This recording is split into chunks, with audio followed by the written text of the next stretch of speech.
Olá, pessoal. Iremos agora a mais uma aula da disciplina História do Direito. Meu nome é Jerusa de Arruda. Hoje nós iremos tratar sobre a história do direito na sociedade clássica, civilizações romana e grega.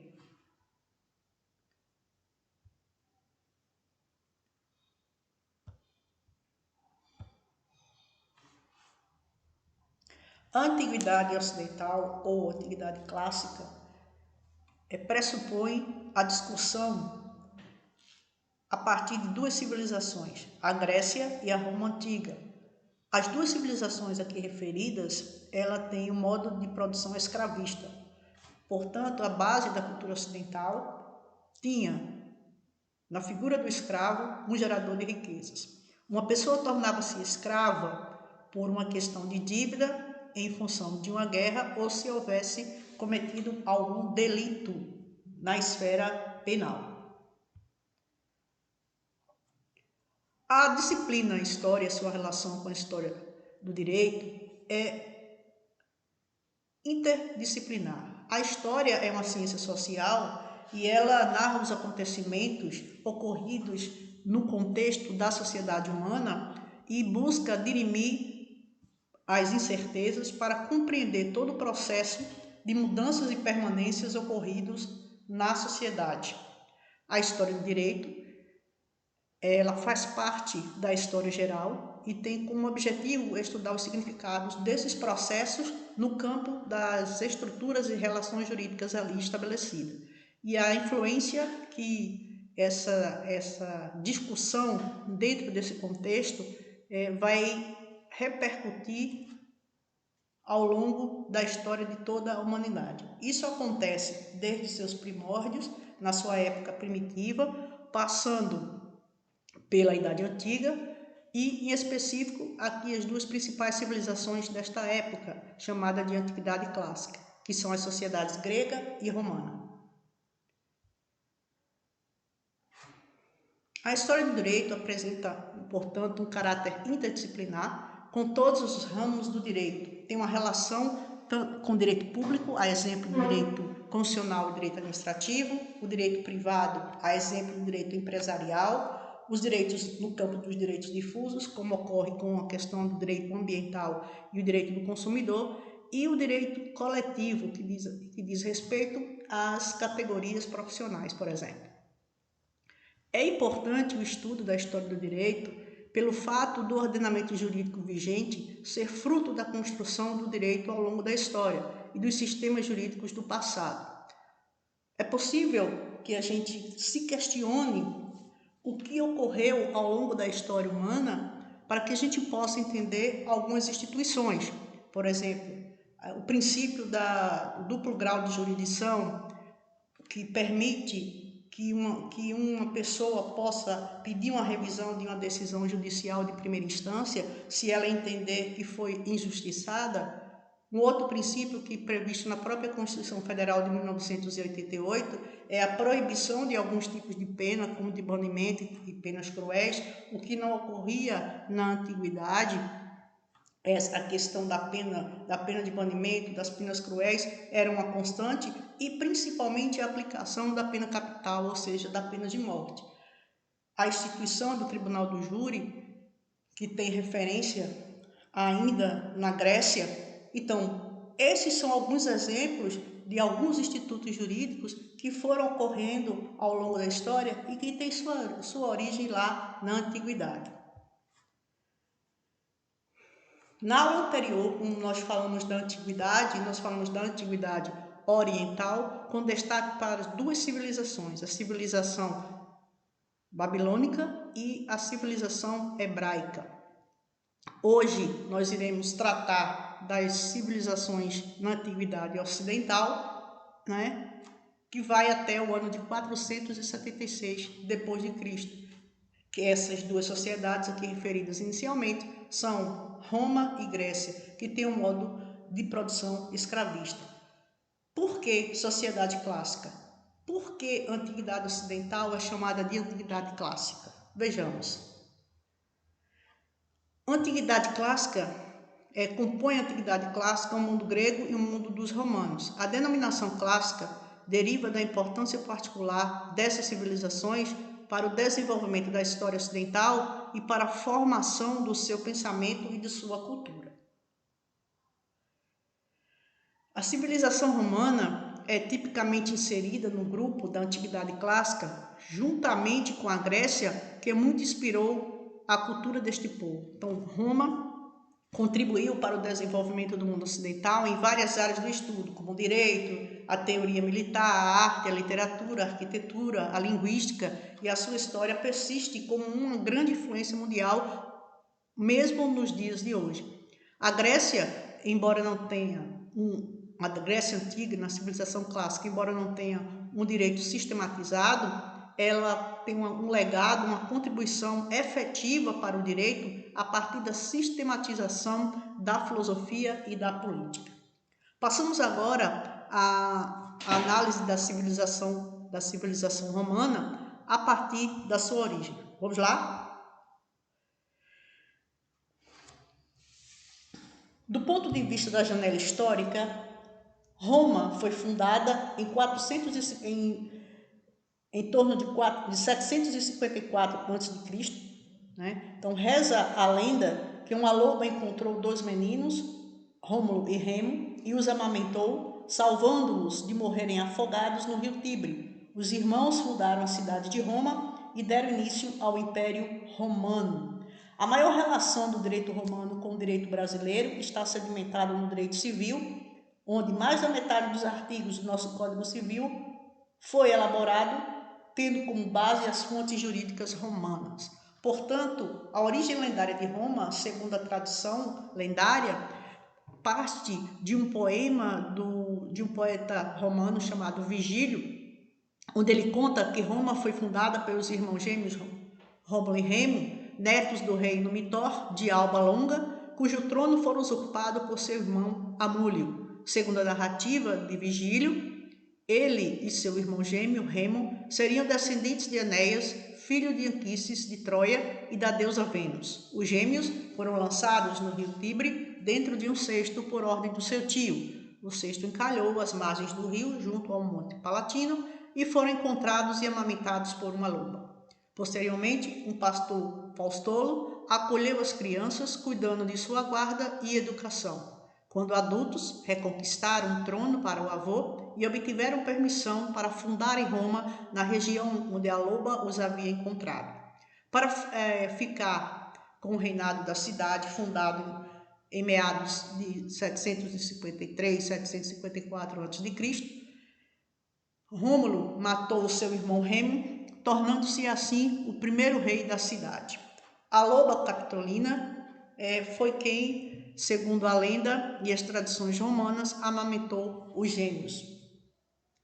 O direito romano, ele é dividido em três grandes períodos: período clássico, período pré-clássico ou arcaico e período pós-clássico. Antes, porém, vamos falar um pouco sobre a divisão da história romana. Então, de uma origem de uma pequena aldeia, Roma acabou se transformando no centro de um dos maiores impérios da antiguidade. A longa história dos romanos costuma ser dividida em três períodos: monarquia, que vai de 753 a 509 a.C., república, de 509 a.C. a 27 anos a.C., e o período imperial, que vai do ano 27 a.C. até o ano 476 d.C. Aqui ao lado, na linha do tempo, nós podemos verificar que o período monárquico romano corresponde à fundação da cidade de Roma. Haviam conflitos sérios entre duas classes sociais, que eram os plebeus e os patrícios. Houve a formação de uma estrutura social e política romana, e nessa época os plebeus que não tinham voz, eles buscaram participar, ter uma participação mais ativa dentro das questões políticas, e aí nós vamos ver que nesse período houve algumas leis e alguns institutos que propiciaram alguns ganhos por parte dos plebeus na monarquia romana. Na República Romana houve uma predominância e força do Senado, aconteceram várias guerras, houve o grande expansionismo militar, então há uma amplitude territorial de Roma. Roma ela torna-se uma superpotência e, nesse sentido, em razão de aconteceram grandes revoltas internas ou revolta de escravos. No período imperial, Roma está no auge da sua dominação. Ela passa por processos de invasões bárbaras e questões fronteiriças. Há uma divisão do Império entre Império Romano do Ocidente e Império Romano do Ocidente, o que culmina com a sua queda no ano de 476 depois de Cristo. Vamos falar um pouco sobre a monarquia, a república e o Império Romano. Na monarquia, o rei tinha um aspecto sagrado, ele se colocava como uma representação de uma divindade, né? No entanto, o exercício do seu poder era controlado pelo Senado. A sociedade romana monárquica era composta de 3 classes sociais: os patrícios, os plebeus e os escravos. Os escravos assim se tornavam, eram pessoas que, em função de dívidas adquiridas junto a seus credores, com as quais eles não poderiam pagar, eles poderiam tornar-se escravos, e também a pessoa tornava-se escrava em razão da guerra. A República Romana possuía, ao invés de um caráter sagrado, um caráter oligárquico, ou seja, o controle político na República era feito por uma elite, por uma oligarquia, que eram com os povos na cidade chamada de patrícios. Haviam as figuras dos cônsules, do pretor e da Assembleia Popular e uma maior participação da classe social plebeia. Foi nessa época que surgiu uma das principais leis escritas que estabeleceu a base do direito romano, que é a Lei das 12 Tábuas. Essa Lei de 12 Tábuas foi uma das grandes conquistas dos plebeus. A cultura do povo romano na antiguidade significava dizer que, na sua origem e durante boa parte da sua história na antiguidade, a cultura romana se perpassava por 4 sentidos. Primeiro, eles eram um povo politeísta, eles possuíam uma religião politeísta, ou seja, eles adoravam vários deuses. Só no século IV depois de Cristo, Roma passa a ser cristã. Há uma construção de edifícios e aquedutos. A cultura romana, a formalização, a origem das províncias e do direito e a ideia de municipalidade começa no período romano, e há o início efetivo de um direito romano escrito. A República sofre uma crise, por conta da concentração de terras, o alto índice de corrupção, os gastos em guerra e o aumento de impostos.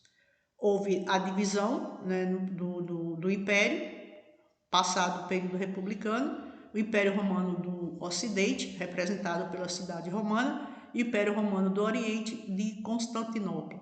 Nesta época, houve incessantes e grandes invasões bárbaras, que representou o fim do domínio de Roma. Havia o colonato, que era o arrendamento de terras e em troca de trabalho e produtos. Era a forma da relação da produção na época da Roma Antiga. O período imperial, nós temos a política do pão e circo, o período dos imperadores, e além disso havia na época imperial romana uma postura extremamente tirânica dos seus soberanos.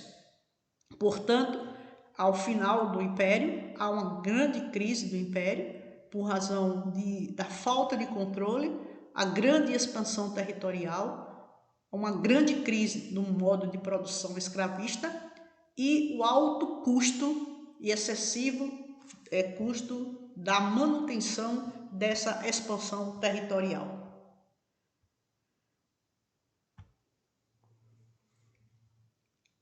Roma monárquica. A Roma monárquica, que é a primeira fase da cultura romana, da civilização romana, na origem, a economia de romana era uma economia agrícola e de pastoreio. O rei tinha um poder limitado. Quem estabelecia essa limitação era o conselho de ancião, chamado de senado. Foi um período em que Roma teve 7 reis: Rômulo, Numas, Túlio, Anco, que eram reis lendários, e os reis comprovados, formados pela classe dos patrícios, que foi Tarquino, Sênio e Tarquino Prisco, no período da dominação etrusca. Na monarquia, sobre a dominação dos etruscos, eles impuseram uma forma militar e política. Os 3 reis são de origem etrusca. Ao final da monarquia, houve um golpe da república. Os plebeus se aproximaram do rei para dar um golpe, porém os patrícios perceberam e dão um golpe em primeiro. A criação da Assembleia Cúria, que é um conjunto de cidadãos em idade militar para lutar. Essa sociedade, a sociedade é formada por patrícios, clientes, plebeus e escravos. Os patrícios são considerados cidadãos em Roma. Os clientes, eles são aqueles que recebiam proteção dos patrícios. Os plebeus eram os estrangeiros, comerciantes, e não possuíam nenhum direito. Daí a revolta dos plebeus, e o que levou a algumas conquistas nesta época. E a primeira grande conquista foi justamente a Lei das 12 Tábuas. Então, a sociedade romana, formada por patrícios, clientes, plebeus e escravos.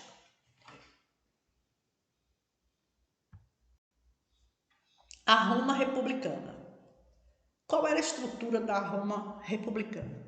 A estrutura de poder: magistratura, então exercia a função executiva e de justiça. O cônsul era a principal autoridade romana. Além deles, havia os pretores, os edis e o questor. O Senado concentrava o poder e era composto por 300 membros. A Assembleia elegia os magistrados, e essa Assembleia era formada uma Assembleia centurial e tribal. Houve uma grande expansão territorial na República Romana, ou seja, os romanos iniciaram uma conquista da Península Itálica e expandiram o seu império. Posteriormente, expandiram sua forma de atuação durante todo o vasto território romano. As secessões da plebe contribuíram para a melhoria de vida dos plebeus, ou seja, em razão da falta de participação política. Então, os plebeus tiveram uma forte influência na busca por direitos, e dentre eles nós podemos elencar a Lei das 12 Tábuas, a Lei da Canuleia, a Lei Licínia. E houve uma crise republicana por conta das tensões sociais entre as classes sociais patrícios e plebeus. Houve uma rebelião de escravos dos espartanos e grandes guerras civis chamadas de triunviratos. Os romanos, eles travavam guerras contra os saministas, os gregos, os gauleses e os cartagineses. Vejamos agora acerca das principais conquistas dos plebeus durante a Roma republicana. Algumas conquistas dos plebeus durante a República Romana: o tribuno da plebe, que foi a criação de um cargo político para a representação da classe social plebeia junto ao poder romano. A Lei das 12 Tábuas, que foi uma lei escrita, que trouxe grande contribuição e valoração às demandas dos plebeus. A Lei Licínia, que previa o fim da escravidão por dívida. E a Lei Canuleia, onde o plebeu poderia se casar com quem quisesse, independente da sua condição social, mesmo se a pessoa com quem ele pretendesse casar fosse de uma classe social distinta à qual ele pertencia. O direito romano, portanto, corresponde a um conjunto de normas vigentes na Roma desde sua fundação, no século a.C., até a codificação de Justiniano. Há uma divisão histórica do direito romano em 3 grandes períodos: o período arcaico ou pré-clássico, o período clássico e o período pós-clássico. O direito romano, portanto, é um conjunto de normas vigentes desde a fundação de Roma até o seu declínio com o imperador Justiniano.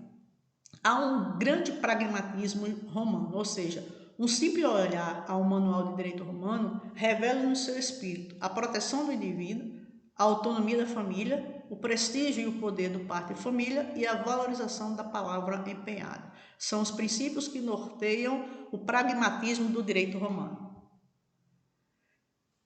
Portanto, esse direito romano, ele distinguiu o direito da moral e da religião, que seriam recortes diferentes, onde o direito ele tem uma ascensão nesse período. Em sua origem, o direito romano não era um direito escrito, ele se perfazia como direito consuetudinário e jurisprudencial, onde as principais fontes eram os costumes e as tradições e as decisões do jurisdicionado.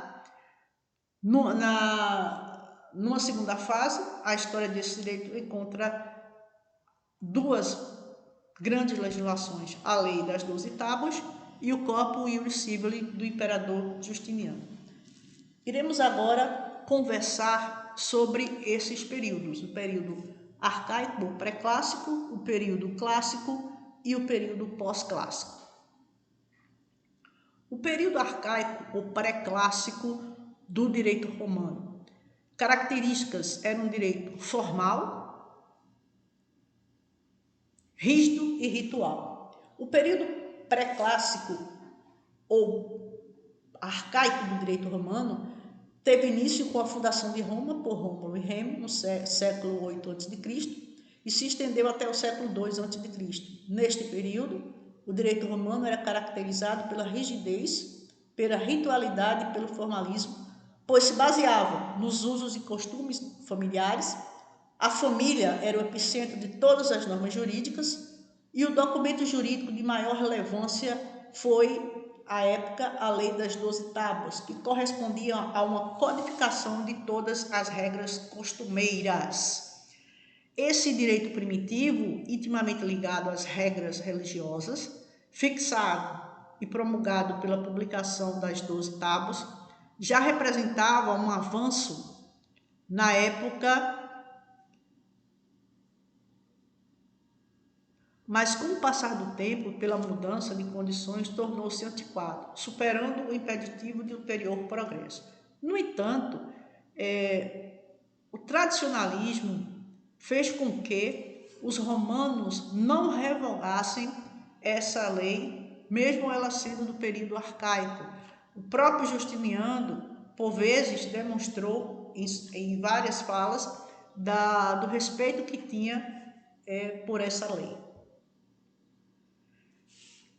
A Lei das 12 Tábuas é reconhecida assim como uma série de leis por ser uma série de leis confeccionadas e inscritas em tábuas de carvalho, considerados um marco na evolução do direito romano, porque ela define um parâmetro de transição entre um direito que era eminentemente costumeiro para um direito escrito, né? E a importância de ser um marco na evolução do direito romano inicia pelo simples fato de que, pela primeira vez na civilização romana, ocorreu o registro escrito da letra da lei, o que permitia um cumprimento lógico e rigoroso das regras ali estabelecidas.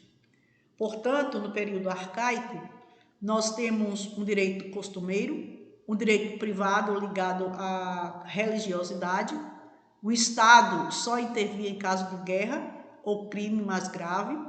Só era considerado cidadão romano aquele que era membro da família, e o marco histórico e legal foi a Lei das 12 Tábuas. Então, a Lei das 12 Tábuas fixava no Fórum Romano para que todos pudessem ler. Era o princípio da publicidade. O objetivo dessa publicação e dessa lei era solucionar conflitos entre patrícios e plebeus é a fonte de todo o direito público e privado do direito romano, possuindo em seu conteúdo o aspecto sagrado e de processo civil. Vou ler agora para os senhores, e para fazer um contraponto com o direito brasileiro, de duas tábuas do direito romano, na época arcaica. Alguns pontos da lei das 12 tábuas. Tábua número 1, o instituto do chamamento ao juízo. Depois do meio-dia, se apenas uma parte comparece, o pretor decidirá a favor da que está presente. Aqui temos a origem remota do instituto da revelia, que significa o não comparecimento do réu ao processo. No Brasil, se o réu não contestar a ação, reputar-se-ão verdadeiros os fatos afirmados pelo autor. Tábua número 3, direitos de crédito. Se são muitos os credores, é permitido, depois do terceiro dia da feira, dividir o corpo do devedor em tantos pedaços quanto sejam os credores, não importando cortar mais ou menos. Se os credores preferirem, poderão vender o devedor a um estrangeiro, além do Tibre. Logo, em Roma, o credor poderia matar o devedor ou fazer dele escravo, caso este não fizesse o pagamento. Em comparação com o direito brasileiro atual, no Brasil, a situação não é tão radical como ocorria à época da lei das 12 tábuas. O Brasil não é tão radical. Há uma proteção constitucional que veda penas cruéis. Artigo 5º, inciso 47, a linha E da Constituição Federal, permitindo apenas e tão somente a perda da liberdade. Em relação ao direito de crédito, existem duas possibilidades de prisão civil: a prisão do devedor de pensão alimentícia e a prisão do depositário infiel, ou seja, daquele que se recusa a devolver a coisa que lhe foi confiada em depósito. Artigo 5º, inciso 67 da Constituição Federal. Essas são algumas tábuas da Lei das 12 Tábuas, do período arcaico do direito romano.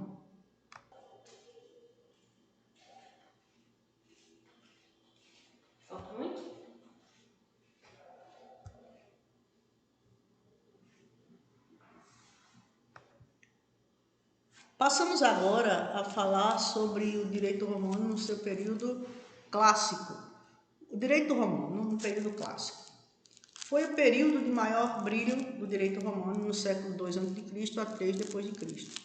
O poder do Estado não estava mais na família, mas sim centralizado entre os jurisconsultos e pretores, que tinham o poder de modificar e revolucionar as leis e, consequentemente, o direito.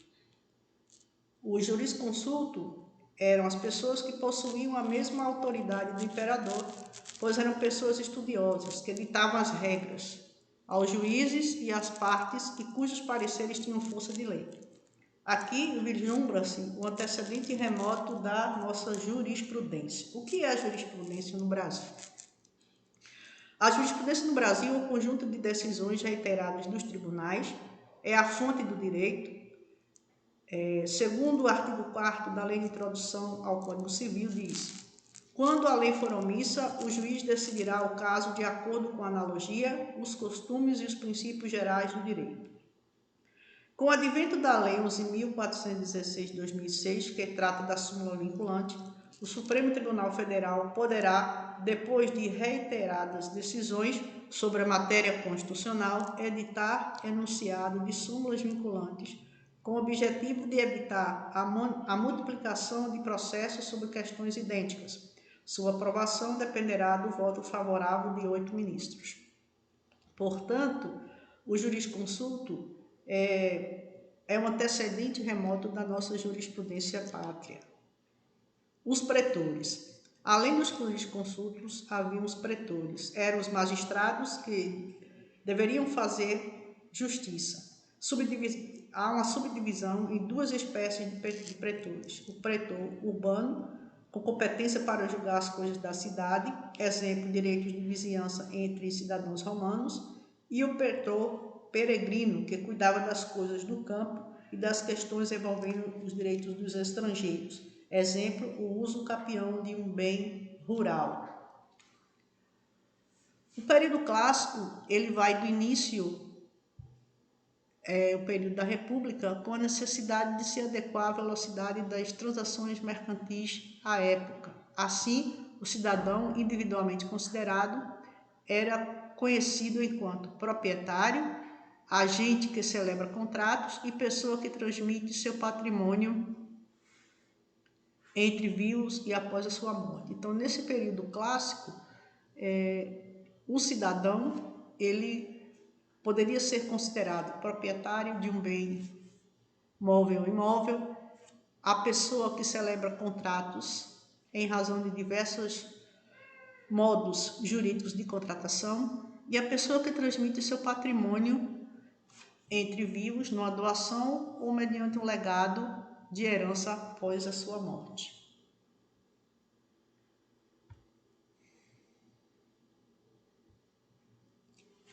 Ainda no período clássico, são características deste período do direito romano, ele era marcado pelas atividades dos pretores e do jurisconsulto que falamos aqui inicialmente.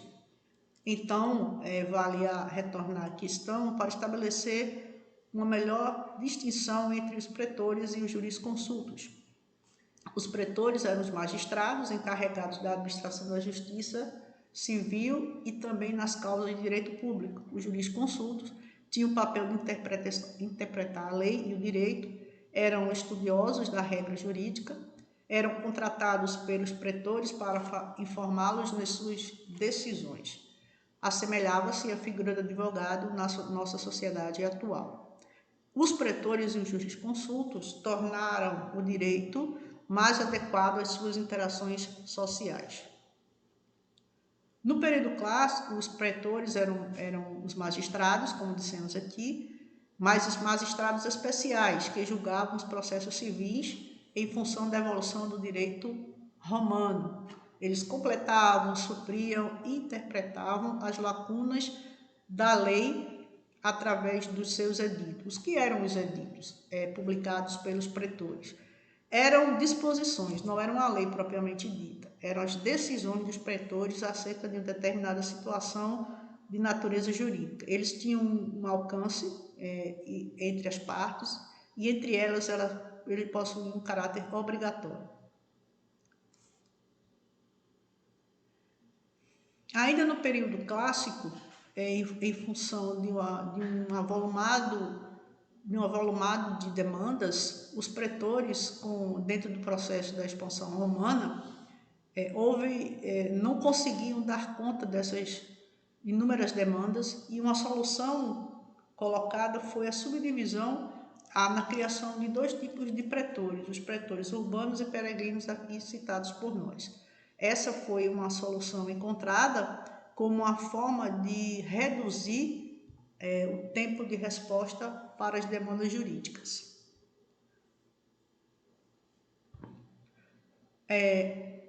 No direito romano clássico, havia os hábitos dos pretores, que eram as fórmulas. Essas fórmulas eram instruções feitas por escrito e fornecidas às partes e juiz, e essas fórmulas possuíam 4 partes: a demonstração, a intenção, a adjudicação e a condenação. A fórmula, em sua primeira parte, designada demonstração, significava dizer a causa de pedir e seus respectivos fundamentos. Em uma comparação com o nosso direito, corresponderia à petição inicial. A segunda parte, que era a parte chamada de intenção, aqui se colocava a pretensão, ou seja, o pedido propriamente dito. A terceira parte das fórmulas era a adjudicação, que correspondia à transferência do bem ou de coisa em litígio para a parte que se sagrasse vencedora no respectivo processo. E a última parte, chamada de condenação, ela poderia levar a 3 situações específicas: a extinção do processo, a sua finalização, sem julgamento de mérito, e a condenação ou não do réu sobre a respectiva demanda. Os jurisconsultos, eles possuíam uma tríplice função: responder, agir e orientar. Responder era a função de emitir pareceres sobre determinadas questões práticas que chegavam até eles. Agir significa instruir, orientar as partes de como elas deviam atuar no processo.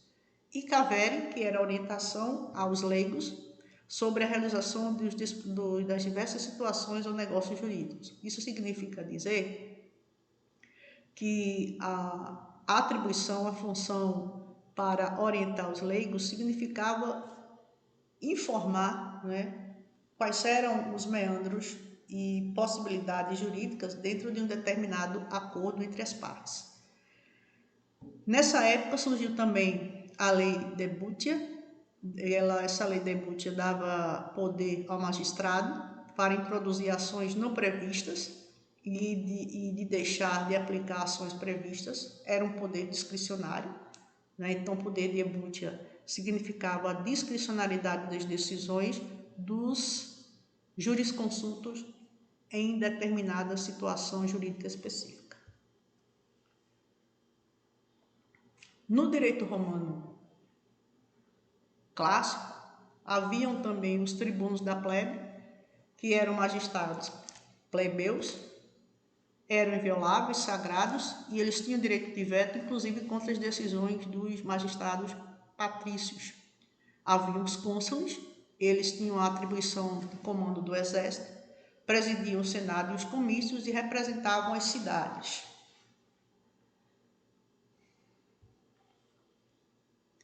No direito romano clássico, haviam ainda os magistrados ordinários e os magistrados extraordinários. Os magistrados ordinários eram os cônsules, pretores e questores. Eles eram permanentes e eram eleitos anualmente. Os magistrados extraordinários eram os censores temporários, eleitos de 5 em 5 anos. Qual era o requisito para ser magistrado? Ser cidadão pleno em todos os seus direitos, para desempenhar o cargo e ter exercido outras atividades públicas no cursus honorum, que é o caminho de honra, escalada de cargos que deveriam percorrer. Então, esses são o conjunto de requisitos para que uma pessoa, um cidadão romano, pudesse exercer a função de magistrado. Os edis eram encarregados do policiamento da cidade e dos gêneros alimentícios, tinham a função de cuidar fisicamente da cidade e de fazer a sua segurança em função das provisões, a segurança pública e de tráfico urbano, a vigilância sobre os aumentos abusivos da proteção do mercado, a conservação dos edifícios e monumentos públicos, a pavimentação da cidade, a organização e promoção dos jogos públicos. Isso se assemelharia ao poder de polícia atual que os determinados municípios possuem. No direito romano clássico, haviam os censores, eles eram os responsáveis pelo recenseamento e fiscalização dos costumes, assemelha-se à função do Instituto Brasileiro de Geografia e Estatística, né, que tem a função de recensear a toda a população no Brasil. Então, os indivíduos que fossem denunciados em assembleia por um censor poderiam perder, inclusive, os seus direitos políticos. Ainda na época do direito romano, haviam as infrações penais, correspondente a 2 tipos de crime. Então, essa é uma diferença do direito romano para o direito brasileiro. No direito romano, na Antiguidade Clássica, havia os crimes públicos e os crimes privados. O que era um e outro? Os crimes públicos atentavam contra a segurança do Estado, todo aquele que atentava contra a segurança do Estado romano, e a repressão deveria ser exercida sobre o respectivo transgressor, ou seja, contra o inimigo do Estado. Ao contrário senso, havia os crimes privados, aqueles que ficavam sujeitos à coação do ofendido ou de seus familiares, era julgado pela justiça civil. O direito romano a partir da monarquia. Foram criados sistemas penais específicos que tornaram mais eficientes o caminho processual. Foi nessa época que surgiu o processo do conhecimento, que é o processo ordinário, originário da ação, o direito de apelação, ou seja, o direito de recorrer, e o direito à acusação. Houve uma evolução nessa época do Tribunal do Júri, né? Foi o princípio do Tribunal do Júri, o princípio do contraditório e da ampla defesa, a diferença entre crime culposo e doloso, a questão do erro, da imputabilidade penal, as circunstâncias agravantes de um crime e as circunstâncias atenuantes, e o Instituto da Legítima Defesa. Todos esses institutos aqui tratados, eles têm previsão tanto na Constituição Federal quanto no nosso Código Penal e Processual Penal. Passamos agora a fazer alguns comentários sobre o período pós-clássico. O direito romano, nesta época, vivia do passado, era seu declínio, século 3 a 6 depois de Cristo. Por isso, os romanos resolveram codificar o direito já existente em diversos diplomas legais de grande importância para a história do direito, servindo como legado para as futuras gerações. Então, nessa época, nós temos o Código de Justiniano, que em 1529 d.C. veio por uma comissão de juristas a criar o chamado Corpus Iuris Civile. O direito é dividido em 4 partes, ou 4 livros, que são o digesto, as novelas, as institutas e as pandectas. Algumas normas do Código Justiniano aqui vale a pena referir. O encargo da prova, que ficava com aquele que afirma e que não com aquele que nega, ou seja, quem alega a prova. Ninguém pode ser retirado à força de sua própria casa. Esses códigos são algumas das mais importantes compilações da lei do direito romano. Então, no período pós-clássico, há uma vulgarização do direito, no sentido da sua regulamentação escrita, sua codificação, à época era mal vista, né? E o Corpus Iuris Civile, ele era proposto e composto de 4 livros. Não, a obra de Justiniano, ela tem um projeto que busca a unificação e em razão da expansão do Império Bizantino, via a necessidade importante da criação de uma legislação compilada e capaz de atender às demandas da época. O imperador redigiu, compilou e explicou as inúmeras normas, e hoje chamada de jurisprudência. A obra está dividida em 4 partes, como aqui foi dito: o digesto, o códex, as institutas e as novelas. Vamos falar um pouco de cada uma delas. Os documentos legais desta época, o códex ou códice, era um documento no qual reunidos os suportes do sistema legal romano. Foi criado pelo imperador Justiniano, que resolveu compilar todas as constituições imperiais vigentes no direito romano para dar publicidade às normas vigentes em Roma. Exemplo de uma regra do Códex: o encargo da prova fica com aquele que afirma e não com aquele que o nega. Essa regra é seguida até hoje no Brasil, quer no direito penal, quer no direito civil, ou seja, quem alega prova. O digesto era o documento no qual foram reunidos os pareceres e escrito dos jurisconsultos, composto por 50 livros. Nele se encontrava a definição do direito para os romanos: viver honestamente, não lesar a ninguém e dar a cada um o que é seu por direito. O jurista responsável pela compilação deste livro chamava-se Triboniano. As institutas eram um documento voltado para as pessoas que lidavam com as coisas da justiça, vale dizer, espécie de livro didático para estudantes. Foram divididos em 4 livros. O imperador Justiniano determinou o uso obrigatório deste livro, designado pelo nome de institutas. Por fim, havia as novelas, que era o documento no qual reuniam todas as leis do imperador Justiniano, e nelas foram agrupadas as regras do dia a dia para serem aplicadas aos povos do Império Romano do Oriente. Suas normas foram escritas em grego. Aproveitando a última fala, passamos agora a comentar acerca do direito grego. A história do direito grego.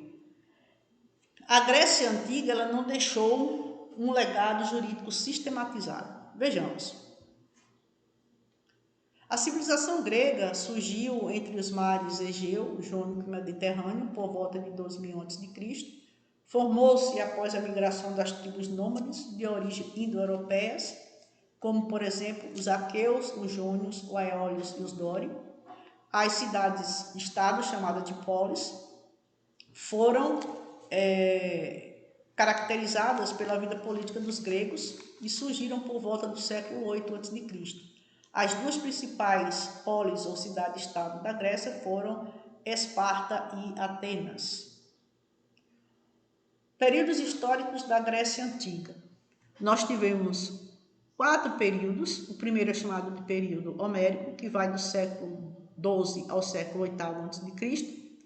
A principal característica desse período é a atividade econômica baseada na agricultura e pastoril, e há uma propriedade comunitária, ou seja, não há a definição de uma propriedade privada.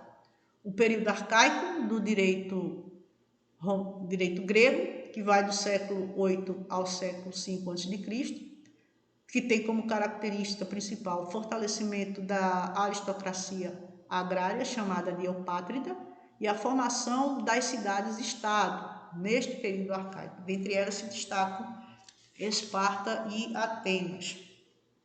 Temos o terceiro período, que é o período clássico, que vai do século 5 ao século 4 a.C., que tem como características principais a caracterização em que houve as mais significativas realizações políticas, econômicas e culturais na Grécia Antiga, destacando Atenas e Esparta até a derrota frente ao Império Macedônio de Alexandre. Por fim, o período helenístico, que vai de 338 a 30 a.C. É marcado pela fusão da cultura grega com a cultura oriental, proporcionada pela expansão imperial dos macedônios, e no século II a.C., o povo grego e macedônico foram subjugados pelos povos romanos. Os gregos, nas antigas cidades da Grécia, exerceram grande influência na formação da cultura em nossos dias, como a origem dos Jogos Olímpicos, o teatro, a filosofia, a mitologia. Então, para entender os gregos, é importante sabermos que eles não formavam um único reino, mas, na verdade, viviam em diferentes cidades. E cada uma dessas cidades possuía um governo próprio e um próprio direito, um direito específico. Daí, o legado grego de maior relevância está na filosofia e na política, e não se deve falar apenas na existência de um direito grego, e sim a existência de vários direitos gregos em cada uma das cidades-estado. A origem dos gregos. Os povos que deram origem à sociedade grega antiga podem ser representados basicamente pelos aqueus, aeólicos, jônios e dórios. Há quem afirme que esses 4 povos são de origem indo-europeia. Vale a ressalva aqui, portanto, de que a maior contribuição do povo grego foi justamente o surgimento das polis ou das cidades-estado, e cada uma possuía seu próprio direito, com destaque para a civilização ateniense. Os períodos da história grega. Havia o período cretense, ao auge do poder das ilhas gregas, que influenciou bastante a civilização grega entre o ano 2200 a 1450 a.C. O período micênico, que era o desenvolvimento dos micênicos, que começa ainda no período cretense, que vai de 1450 entre 1750 e 250 a.C. O período homérico, de 1200 a 800 a.C., havia marcado principalmente pela organização de comunidades rurais. O período arcaico, quando ocorre o fortalecimento das cidades-estado, a qual nós vamos tratar aqui de Atenas e Grécia. O período clássico, Atenas e Esparta, corrigindo. O período clássico, marcado pelas guerras entre os gregos e os persas, terminando com a invasão dos macedônicos. E o período helenístico é a expansão da cultura grega a partir de Alexandre o Grande, até 146 anos antes de Cristo, com a invasão dos romanos e a conquista da Grécia. Então, a partir do século 8 a.C., formaram-se na Grécia Antiga diversas cidades independentes. Cada uma delas desenvolveu seu próprio sistema de governo, suas leis e seu calendário e sua moeda. Essas cidades designavam-se polis, palavra grega que pode ser traduzida por cidade-estado. O que é uma cidade-estado? Uma cidade-estado é uma comunidade independente que tem as suas próprias leis. Todas as cidades possuem a mesma língua e religião. Daí não se falar que existia apenas um direito grego, mas sim vários direitos gregos. Cidades-estados. Cada cidade-estado, portanto, possuía um centro político, social e religioso autônomo, como uma classe dominante, os deuses e um sistema de vida próprio.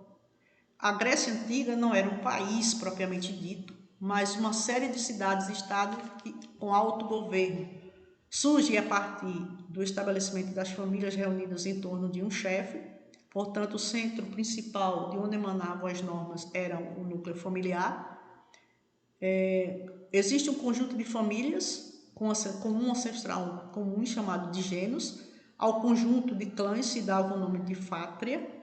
Nos casos da guerra, as fátrias se reuniam, formavam uma tribo, cujo nome era Filo. O chefe do filo denominava-se Filobasileu.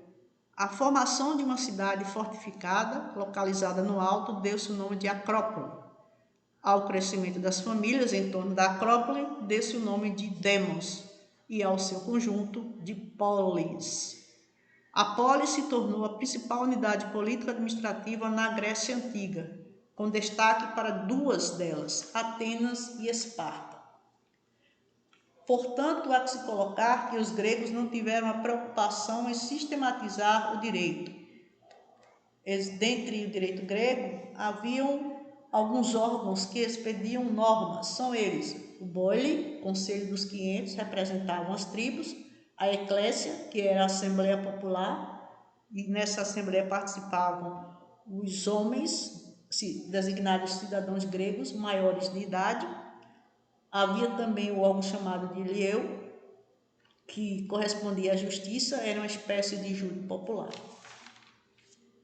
Estes eram os órgãos de produção do direito. Então, a sociedade grega e a formação do direito, até chegar ao advento da cidade-estado, das polis, passaram inicialmente pela família, pelos clãs e pelas tribos.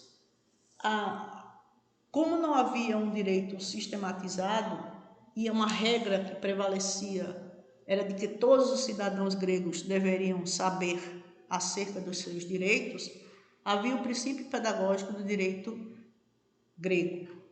Então, as fontes escritas, elas foram produzidas não por juristas, mas por filósofos e poetas. Havia o critério dos costumes e da sacralização do direito, os preceitos e as máximas, que eram as normas gerais, e as leis e os decretos. À época se destacam os livros clássicos que trazem características do direito grego, dentre eles o livro A Política, de Aristóteles, e o livro A República, de Platão. O direito grego era um direito consuetudinário ou costumeiro, previa o início da lei imutável, que dava origem ao direito natural, e era considerado o berço da democracia.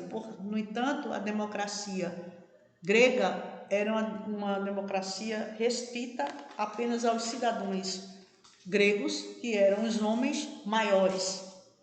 Vamos lá, vamos falar sobre algumas considerações das cidades ateniense e espartana. Atenas e Esparta foram as principais cidades-estado na Grécia Antiga, protegeram o mundo grego e também entraram em conflitos entre os séculos VIII e VI a.C. Atenas possuía uma ligação cultural e Esparta possuía uma preparação para a guerra. A maioria das polis gregas eram pequenas, com populações aproximadas de 20 mil habitantes na sua área urbana. Contudo, as principais cidades eram bem maiores. No século IV a.C., estando entre elas Atenas, com 170 mil habitantes, e Esparta, com 40 mil habitantes. Atenas, Esparta e Troia. Na Antiguidade Clássica, as cidades-estados chamadas de polis designavam um sistema político. Essas cidades eram conhecidas por serem um centro político, cultural e econômico. Era visível na religião, na língua e na literatura que uma cidade-estado organizava-se de forma diferente acerca do seu território circundante. A cidade de Esparta foi uma das mais notórias cidade-estado da Grécia Antiga, conquistou a vizinha messênica, cerca de 700 anos antes de Cristo, e 200 anos mais tarde coligou-se a seus outros vizinhos, formando a Liga do Peloponeso. Acerca do direito grego, vamos falar um pouco sobre Atenas. Atenas possuía um regime mais desenvolvido e mais aberto do que a cidade de Esparta. Era um polo comercial dos gregos, atraindo comerciantes de todas as partes do mundo de então. Para a história do direito, destacam os legisladores Drácon e Solon. Os gregos não foram tão aptos a desenvolver o direito de forma sistematizada, como dissemos aqui no início. Eles entendiam que tal valor deveria fazer parte da educação de todos os gregos ou helenos. Logo, todos os gregos eram ou pelo menos entendiam que deveriam ser aptos a defender sua causa nos tribunais. Assim como os poemas de Homero, os gregos tinham os costumes de aprender de cor. O direito, a justiça, a política estavam ligadas intimamente à educação grega. As leis de Solon, por exemplo, eram ensinadas como poemas, de modo que praticamente todos os cidadãos atenienses pudessem exercer o seu legítimo direito. Solon foi o legislador que abrandou as leis de Drácon. Ele foi responsável pela instituição na sociedade ateniense do princípio da eunomia, que é a igualdade de todos perante a lei. Deu um passo importante ao reconhecimento da cidadania ao dizer: todo homem livre, domiciliado em território ático, será considerado um cidadão ateniense. Fazendo uma comparação com o direito brasileiro, a eunomia está presente no artigo 5º da Constituição Federal de 1988, em razão da seguinte frase: todos são iguais perante a lei, sem distinção de qualquer natureza. É o famoso princípio da igualdade. Além do Solon, havia um outro legislador em Atenas, chamado de Drácon. Ele foi o primeiro legislador ateniense e ficou famoso pela severidade de suas leis, pois quase todos os crimes eram penados com a pena de morte. No estudo do direito, às vezes, deparamos com a expressão lei draconiana, que quer dizer que se trata de uma lei severa. No Brasil, exemplo das leis de Drácon, temos as seguintes listas: a lista draconiana dos malpagadores, que é a lista do Serviço de Proteção ao Crédito, SPC, e Serasa, utilizados no Brasil. Um outro exemplo de lei draconiana brasileira seria a lista draconiana dos culpados dos delitos, ou seja, o rol dos culpados no caso do direito processual brasileiro. Institutos gregos marcantes. Marcam o nosso direito atual a noção de quirografário, ou seja, de credor, do anticrédito e da hipoteca. Os gregos ainda conseguiram diferenciar o direito processual, o direito material ou substantivo, a ação entre pública e privada. Havia também a prisão preventiva, a liberdade provisória sob caução, que hoje seria a fiança, e a publicidade dos atos processuais. A tortura era admitida no direito grego para os escravos e testemunhas, pois se presumia que mentiam para prejudicar ou proteger seu senhor. Portanto, a tortura seria a única forma de fazer com que os escravos e as testemunhas falassem a verdade. Na Grécia, a primeira fonte formadora da tradição jurídica ocidental, os gregos foram grandes pensadores políticos e filósofos. A polis significava dizer que cada cidade-estado possuía seu próprio sistema político e jurídico. A lei não era aplicada a todos os gregos. As fontes no direito grego provinham dos dois legisladores citados aqui em Atenas, as leis de Drácon e as leis do Solon. Então, o ensino jurídico era difundido entre as classes dominantes, permitindo que todos participassem da vida política. Aqui fica claro que a democracia grega era uma democracia restrita e só participavam desse processo de discussões políticas aqueles que eram considerados cidadãos gregos, homens maiores de idade. As leis nessa época eram consuetudinárias e aplicadas pelo Conselho de Anciãos. De acordo com Drácon, o legislador, ele estabeleceu as primeiras leis escritas da Grécia Antiga, e essas leis eram tão severas que comunga-se em colocar que uma lei é draconiana quando ela é uma lei excessivamente severa, como aquelas que citamos aqui, a exemplo da lista draconiana dos mal pagadores do SPC Serasa. Solon foi um estadista e legislador de Atenas, nós já referimos a ele aqui inicialmente. Ele reformou o sistema de governo da cidade-estado de Atenas, criando um sistema democrático de governo. Aperfeiçoou as leis de Drácon e democratizou a justiça ao tornar as cortes ou os tribunais acessíveis a todos os cidadãos e não a uma parcela de pessoas na sociedade ateniense. Há que se destacar ainda nesse período, em Atenas, o Código de Górtina é o mais antigo e mais completo código legal grego conhecido. Ele tratava principalmente sobre os direitos de família, sobre economia e leis comerciais. Era uma lei dura, ela foi descoberta em 1922 no Eufrates, que seria uma cópia tardia do século I de uma lei grega do século IV a.C.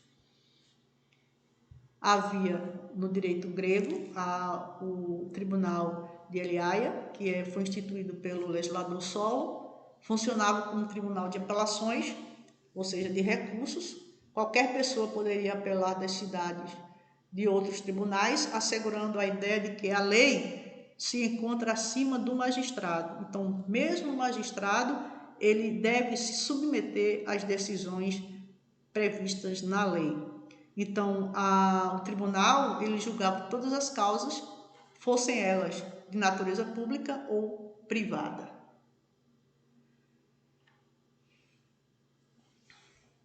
A contribuição do direito grego.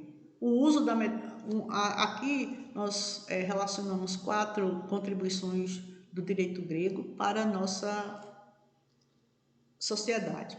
Primeiro, o uso da mediação e da arbitragem na solução dos conflitos. São os meios de resolução extrajudiciais de conflito, e o Código de Processo Civil atual, de 2015, ele coloca esses institutos como uma etapa do processo. Então, nós podemos ter a mediação judicial e extrajudicial, e existe também a lei da arbitragem, ou seja, um terceiro, no primeiro caso, na mediação, que trata-se de um processo, onde o mediador procura contribuir para que as partes estabeleçam um diálogo, e na arbitragem é a escolha num contrato ou numa etapa processual de um terceiro que irá dar uma solução ao respectivo conflito. Um outro instituto de contribuição do direito grego foi estabelecer a diferença dos diversos tipos de homicídio, ou seja, o homicídio voluntário, ou seja, aquele com intenção de matar, diferenciando do homicídio involuntário, onde não há intenção de matar, e o Instituto da Legítima Defesa. É também uma contribuição do direito grego a difusão das ideias de justiça, principalmente através da filosofia, e, por último, a contribuição do direito grego com o uso do tribunal do júri, previsto no caso da nossa Constituição Federal, no artigo 5º. O tribunal do júri tem competência para julgar os crimes tentados e consumados dolosos contra a vida.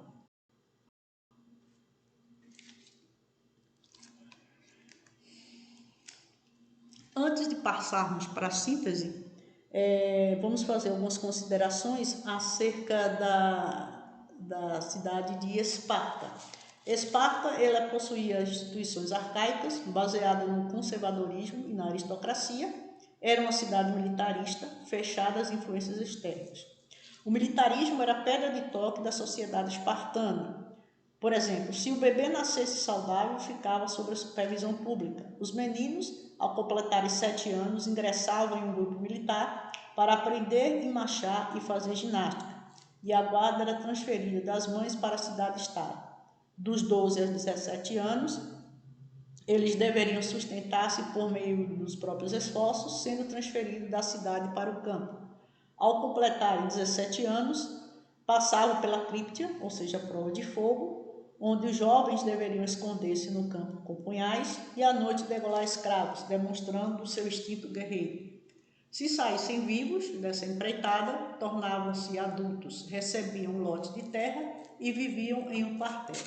Aos 60 anos, podiam fazer parte do Conselho de Anciãos. Parte dessa história está relatada no filme 300, de Frank Miller. Um legislador que se destaca em Esparta foi o Licurgo. Licurgo foi o estadista responsável pelas leis espartanas. A lei de Licurgo determinava a educação dos jovens pela cidade-estado de Esparta a partir dos 7 anos de idade. Fazendo uma contraposição com o nosso direito brasileiro, com a Constituição de 1988, como se fala da questão da educação, nós temos isso elencado nos artigos 205 a 214 da Constituição Federal, que determina que a educação é direito universal, ou seja, um direito de todos, mas é um dever do Estado e da família, sendo garantido, entre outras coisas, atendimento em creche e pré-escola às crianças de 0 a 6 anos de idade e o ensino fundamental obrigatório e gratuito. Por fim, em síntese, o direito grego e sua influência no direito romano e algumas de nossas práticas jurídicas. O júri popular, a figura do advogado, a diferenciação dos tipos de homicídio, os institutos da mediação e da arbitragem, a gradação das penas de acordo com a gravidade do delito, a questão da retórica e da eloquência forense, o exercício do poder paternal limitado e a transferência de propriedade mediante contrato. Ficamos por aqui, encerrando a aula de hoje sobre o direito na Antiguidade Clássica, Roma e Grécia.